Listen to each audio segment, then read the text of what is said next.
Before you buy supplements or call the vet, hear this. It's probably not disease. It's something you're doing every morning that your grandmother stopped doing every June 1st. Today, 4 $0 fixes that bring the eggs back in 3 to 5 days. My name's Earl, 67 years old, third-generation Iowa farmer. I lost 60% of my egg production 2 summers straight before I figured out what my grandmother already knew. She had 40 birds, no electricity in the coop, never lost a single hen to summer heat. Fix number 2 is the one that surprised me most. If you're putting apple cider vinegar in your water right now, you're actually making it harder for your hens to absorb calcium. The veterinarians just confirmed what old-timers knew. July is baking soda season, not vinegar season. It's July. Your hens are panting right now. Let's fix this today. Before we go any further, if this video is hitting close to home, do me a favor right now. Hit that subscribe button and give this a thumbs up. It costs you nothing, and it tells YouTube to put this in front of somebody else who walked into their kitchen this morning with a half-empty basket. One tap. Do it now and come straight back. I'll be right here waiting. Now let me take you back to the summer of 1989. My grandmother Ruth passed that spring. 61 years, she kept chickens on this Iowa farm. Not a single wasted egg. Not a single hen lost to summer heat. I watched her do it my whole childhood and figured I'd absorbed enough just by being around. I hadn't.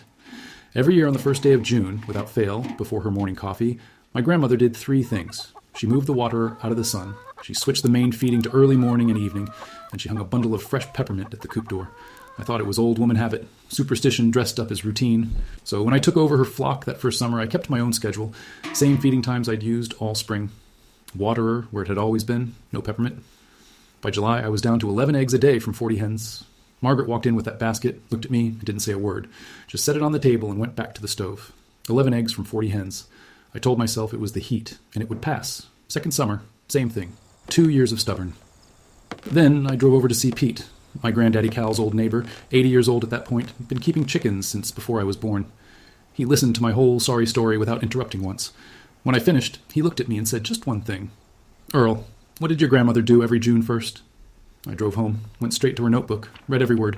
By July 1st of 1991, I was back to 36 eggs a day. Grandma, I should have listened sooner. Here's what her notebook said, 4 things that most folks are doing wrong right now, and 4 fixes that cost you nothing. Mistake number 1. When you're feeding your hens, digesting feed generates heat inside the bird. A hen processing her morning ration at 11 when the temperature is already 90 degrees, and climbing is cooking herself from the inside and the outside at the same time. Her body makes a choice. Stop producing eggs and use every calorie to regulate temperature. That's not laziness, that's survival. Feed your main ration before 8 in the morning, before the heat builds. Second feeding after 6 in the evening when the day is cooling down. In between, nothing, just water. Don't put fresh feed out at noon. They won't eat it. The heat ferments it. You've made the problem worse. My grandmother was out there with a lantern at 5:30 in the morning every July. I thought it was eccentric. It was biology. Hens eating in the cool hours have energy left over to make eggs. Hens eating in the July sun have energy left over for nothing else. This one change alone, just switching the feeding time, is what most folks see the biggest improvement from. 0 cost. 5 minutes of adjusted routine. Now, my grandmother had a full seasonal schedule for her flock. What to feed in July, what to pull back, what to add, how she managed 40 birds without electricity through every season for 6 decades.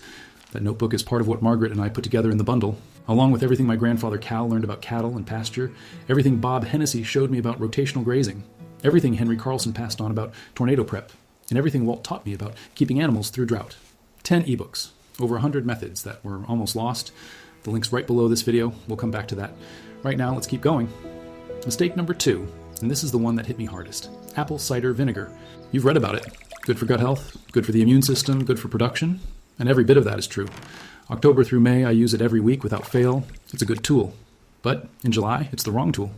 In 2004, I started adding vinegar to the water every week because a farming magazine made a convincing case for it. In the summer of 2005, worst egg production I'd had in 15 years. I couldn't figure it out. I was doing everything by the book. I drove 40 miles to see a rural vet named Dr. Sullivan, 70 years old. His father had been a vet, his grandfather before that. He sat across from me and listened to my whole summer routine. When I got to the vinegar, he held up a hand. He said, Earl, in this heat, your hens aren't eating enough feed to get adequate calcium. The little they're getting from their feed and oyster shell, vinegar is blocking the absorption. You've acidified the water in the season when their bodies need alkaline to process what little calcium they have. You're asking them to build eggshells out of nothing. Then he said, replace it with baking soda, 1 teaspoon per gallon. Alkaline environment lets the calcium absorb. The shells harden. The hens start laying again. I made the switch the following week. 2 weeks later, Margaret stopped looking at me the way she'd been looking at me. Right tool, wrong season. That's all this is. Take the vinegar out of the July water completely. 1 teaspoon of plain baking soda per gallon in its place. Come September, when the heat breaks, the vinegar goes right back in. Don't throw it away.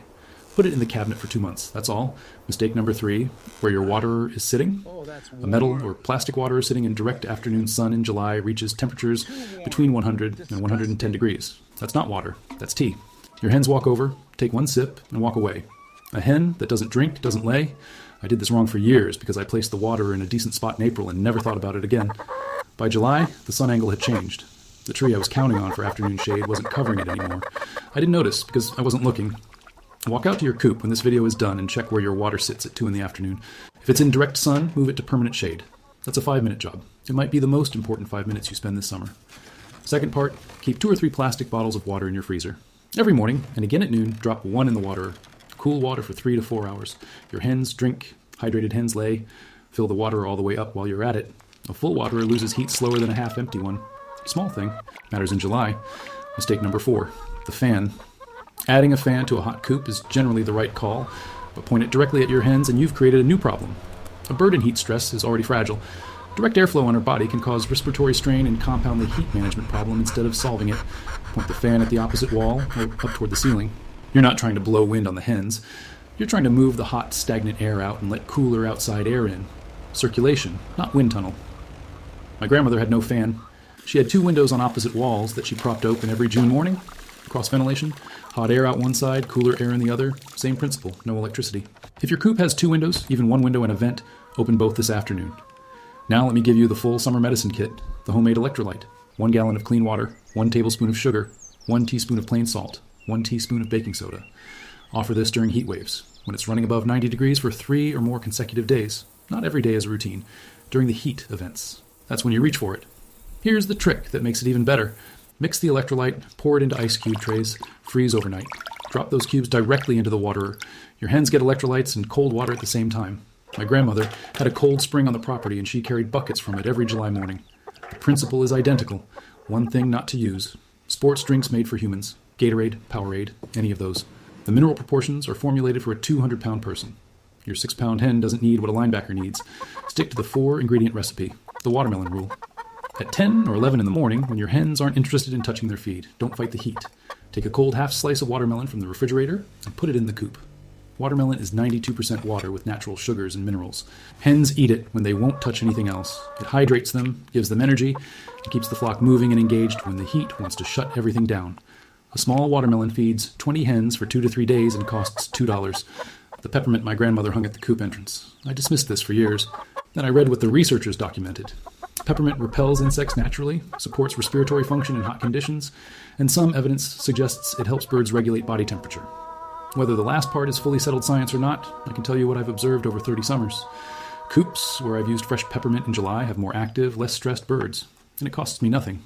I grow it in the garden. 1 cutting hung at the entrance, replaced every week. Easiest thing I do all summer. Now let me tell you about July of 2006. I had 22 hens. Margaret and I had been married 34 years. She had a morning routine, walk to the coop before breakfast, collect the eggs, come back, make breakfast.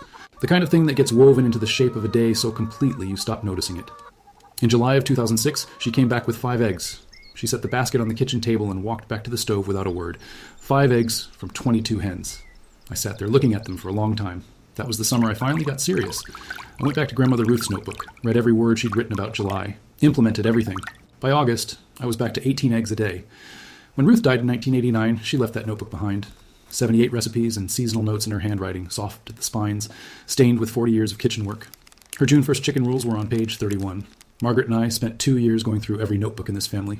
Ruth's chicken notes, Cal's farm journals, Bob's pasture work, Henry's storm protocols, Walt's grazing methods. We put it all in one place, 10 ebooks, over 100 methods that were almost gone, so they don't disappear when we do.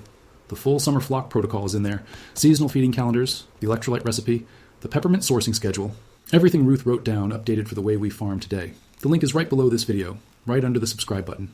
It's there because Ruth wrote it down for a reason, so the knowledge would outlive her. She succeeded with me. I'm trying to succeed with you. Here's what you do today, not next week. Today. When this video ends, go move the waterer to permanent shade, 5 minutes. Come inside, mix the electrolyte, gallon of water, tablespoon of sugar, teaspoon of salt, teaspoon of baking soda, and fill the waterer. Take the apple cider vinegar off the shelf and put it in the cabinet until September. Freeze some water bottles for tomorrow morning. Tomorrow, feed at sunrise. Nothing at noon but cold water. Feed again after 6. Slice up some watermelon at 10. Hang a bundle of peppermint if you've got it. Most folks see improvement in 3 to 5 days, some sooner. A hen that's been in serious heat stress for several weeks may take 2 to 3 weeks to fully recover. That's normal. Don't panic if day 3 isn't peak production. Keep the routine. The recovery is working underneath, even when you can't see it yet. One thing I need to say clearly. If you have a hen that's collapsed, can't stand, or unresponsive, that is a medical emergency. Call your vet today. These fixes are for heat management and prevention. A bird in crisis needs a professional. One more thing before I let you go. Page 31 of Grandmother Ruth's notebook, her June 1st chicken rules, had a 4th item that I've never shared publicly. I left it out of today's video because it requires something that most small farms don't have planted yet. But I've been quietly teaching it to 3 of my neighbors for the last 8 years. Their July egg numbers are consistently different from everyone else's in this county. Next video, I'm going to show you exactly what it is. It's not a supplement. It's not a piece of equipment. It's a plant. One specific plant Ruth had growing within 10 feet of every coop she ever kept. Her mother had it. Her mother's mother had it.